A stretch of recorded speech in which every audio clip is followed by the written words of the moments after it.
اور سب سے پہلے جو ہے نا جو ٹیکسٹ جو پرنٹ کیا گیا تھا وہ چائنیز ایک بک ہے جس کا نام ہے ڈائمنڈ سترا، ٹھیک ہے، بدھسٹ اسکرپچر ہے وہ، یعنی کہ بدھزم کے بارے میں نا، ساری بت پرستی کے بارے میں وہ سارا اس کے اندر اسکرپٹ لکھی ہوئی مختلف، وہ پرنٹ کی گئی تھی چائنا میں 868 AD میں. یہ بہت زیادہ امپورٹنٹ ہے یہ ڈیٹ بھی، اور یہ ڈائمنڈ سترا جو اس کا جو نیم ہے نا یہ بھی، یہ آپ لوگوں کے MCQs میں آتا ہے. یہ چائنا میں اوریجنیٹ ہوئی تھی اور بلاک پرنٹنگ تھی اس میں. یہ 4 چیزیں آپ لوگوں نے یاد رکھنی ہے. اچھا، موویبل ٹائپ پھر آ گیا تھا پرنٹنگ میں، وہ انوینٹ ہوا تھا 1041 میں.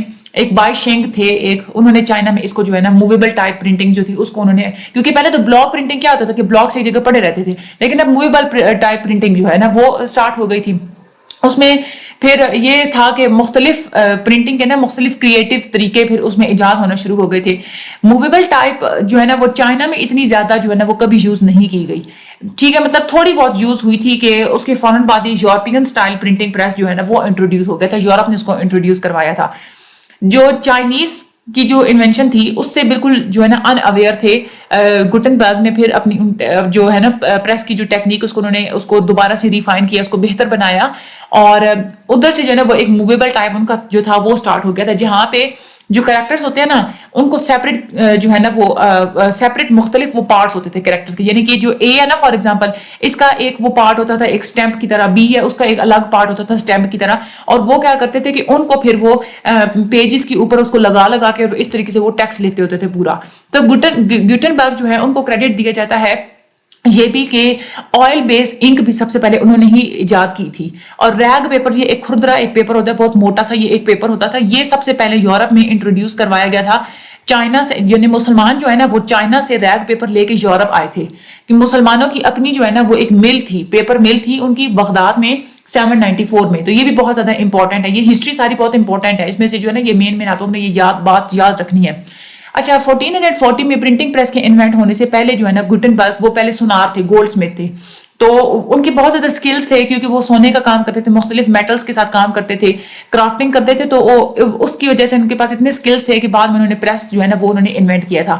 یہ کلیم کیا جاتا ہے کہ جو گوٹنبرگ ہے نا انہوں نے ہی سب سے پہلے انٹروڈیوس کروایا تھا پرنٹنگ پریس یورپ میں، لیکن یہ کلیم سب ایکسیپٹ نہیں کرتے. اس کا جو کریڈٹ ہے نا وہ ڈچ مین لارنس جانسن کوسٹر کو دیا جاتا ہے. یہ آپ لوگوں نے نیم یہ بھی یاد رکھنا ہے. اچھا، جب پرنٹنگ اب آغاز تو ہو گیا اس کا، لیکن اس کا اثر کیا ہوا تھا ہمارے معاشرے کے اوپر، امپیکٹ کیا ہوا تھا؟ اس سے پہلے کہ ہم لوگ بڑے بڑے دوسرے آرگنز پڑھیں میس کمیونیکیشن کے، یہاں پہ ہم لوگوں نے یہ بات سمجھنی ہے کہ کمیونیکیشن میں سب سے زیادہ ریولیوشن جو ہے نا وہ پرنٹنگ کی وجہ سے ہی آئی تھی. پہلے کیا ہوتا تھا کہ ایک بکس کی جو ہے نا وہ مختلف جو پادری وغیرہ ہو گئے جو رائٹرز ہوتے تھے وہ بکس کی کاپیز لکھتے تھے اپنے ہاتھ سے، ٹھیک ہے، اور اس وقت بکس جو ہے نا وہ بہت کم لکھی جاتی تھی، ہاتھ سے کتنی ایک آپ بک لکھ سکتے ہیں، تو اسکیئرز ریسورس ہوتے، قلت ہوتی تھی اس وقت بکس کی، ٹھیک ہے. اور ایک بائبل جو ہے نا اس کی ایک کاپی لکھتے ہوئے سالوں لگ جاتے تھے، پورا 1 سال تو کہیں نہیں گیا تھا. لیکن گوٹنبرگ کا جو پریس آیا تھا اس کے بعد 1 سال کے اندر کئی سینکڑوں کاپیز، سیورل 100 کاپیز جو ہے نا وہ بنانا وہ پاسبل ہو گیا تھا. 2 اور 3 لوگ ہوتے تھے جو بیٹھ کے پھر اس کو ریڈ کیا کرتے تھے، اور کچھ اور لوگ ہوتے تھے جو سارے پروسیس کو جو ہے نا وہ سپورٹ کیا کرتے تھے. لیکن اس وقت بھی کیا ہوتا تھا، اس وقت کا جو پرنٹنگ کا جو تھا نا وہ اس میں یہ ہوتا تھا کہ ہر دفعہ جو ہے نا ایک شیٹ کر کے ڈالنی پڑتی تھی، اور اسپیڈ جو ہے وہ بھی کم ہوتی تھی، اور ہر پیج کی جو ہے نا ٹائپنگ کے لیے اس کو سارا جو پروسیجر ہوتا ہے نئے سرے سے سیٹ کرنا پڑتا تھا. تو اسی لیے بہت کم پیجز جو ہے نا ایک دن میں پرنٹ ہوتے تھے. پھر اس کے بعد کچھ ایسی ریسسٹنس بھی تھی، مختلف قسم کی رکاوٹیں بھی تھی. تو گوٹنبرگ کی جو پرنٹنگ پریس ہے نا رکاوٹوں کے باوجود بھی یورپ میں بہت زیادہ پھیل گیا. 30 سال کے اندر جب انوینشن ہوئی تھی اس کے بعد جو ہے نا وہ 30 سال 30 ایئرس کے اندر 1453 میں ہنگری سے لے کے اسپین تک، اٹلی سے لے کے برطانیہ تک مختلف قسم کے فنکشنل جو ہے نا وہ پرنٹنگ پریس جو ہے لوگوں نے یوز کرنا سٹارٹ کر دیا تھا. اور یہ بھی جو ہے کہا جاتا ہے کہ یہاں سے جو ہے نا ہم لوگ اندازہ لگا سکتے ہیں کہ یہاں پہ انڈسٹری کا جو لیول ہے نا وہ بہت زیادہ ایکسپینڈ ہوا تھا، ایکسپیکٹیشن سے بھی زیادہ، ٹھیک ہے، امید سے بھی زیادہ جو ہے نا وہ ایکسپینڈ ہوا تھا اس انڈسٹری کا. اور اس کے علاوہ جو لٹریسی ریٹ ہے وہ بھی بہت زیادہ بڑھ گیا تھا، ٹھیک ہے.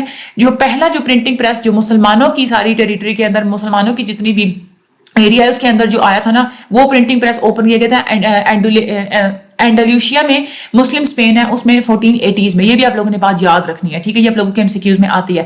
یہ پرنٹنگ پریس جو ہے یہ ایک یہودی جو تاجر ہیں ان کی ایک فیملی تھی وہ چلایا کرتے تھے، اور وہ جو ہے نا وہ پرنٹ کیا کرتے تھے ہیبریو اسکرپٹ. یہ ان کا جو ہے نا مخصوص ایک اسکرپٹ ہوتا ہے یہودیوں کا، ہیبریو اسکرپٹ. یہ آپ لوگوں نے نام یاد رکھنا، یہ بھی آپ لوگوں کے MCQs میں آتا ہے. اور کون پرنٹنگ پریس کو چلاتے ہوتے تھے؟ Jewish merchants. یہ بھی آپ لوگوں کے MCQs میں وہ بات پوچھتے ہیں، ٹھیک ہے. آگے آپ لوگ دیکھیں کہ افیکٹس آف پرنٹنگ کیا ہوتے ہیں ہمارے کلچر کے اوپر. جب مختلف قسم کی بکس کو پرنٹنگ بکس کی جو ہے نا وہ پرنٹنگ سٹارٹ ہو گئی تھی موویبل ٹائپ سے, تو اس وقت انفارمیشن بہت زیادہ یورپ میں ٹرانسفر ہوئی تھی. ایک پرنٹنگ کا یہ بھی امپیکٹ تھا کہ لینگویجز ڈیولپ ہونا سٹارٹ ہو گئی تھیں, الفابیٹس انوینٹ ہونا سٹارٹ ہو گئے تھے. اس کے بعد کمپیوٹر کی انوینشن بھی پھر جو ہے نا وہ سٹارٹ ہو گئی تھی, ٹھیک ہے, جس کے سوسائٹی کے اوپر بہت زیادہ افیکٹس پڑے تھے.